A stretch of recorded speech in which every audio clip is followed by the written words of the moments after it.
Good morning. I am here with Fidel Castro, the leader of Cuba.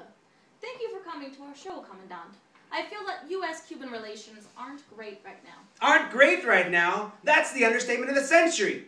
Your president, your beloved John F. Kennedy, months after taking office, sends a CIA-trained force of Cuban exiles to attack and overthrow me. Unsuccessfully, of course. In less than 72 hours, without promised naval and military support of that coward Kennedy, those exiles, those traitors to the Cuban nation were destroyed. My Cuban people love me, of course. There was not going to be a popular uprising against me. Ah, yes, I see. And so talk to us about the current situation we are in. Are we truly at the brink of nuclear war? If the U.S. pushes us to war, we will let them have it! Remember, Cuba is merely 90 miles away from Florida. So how did this all begin?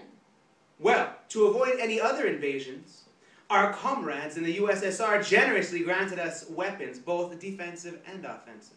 Oh yes, U-2 spy planes identified the existence of ballistic missile launching pads near the towns of San Cristobal. See. These are measures that are necessary for our defense. The U.S. has a history of intervention in Latin America, and the current naval quarantine, blockade I call it, an act of war. So now the island of Cuba is surrounded by the U.S. Navy, and at this very moment, armed Soviet ships are heading toward the island. That's awful.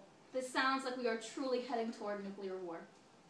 I have faith that my comrades in the USSR will not back down. Those American imperialists will take a punch to the nose. And the world will know that it was the U.S. that provoked the war. Que viva Cuba Libre! Oh, excuse me. This just in.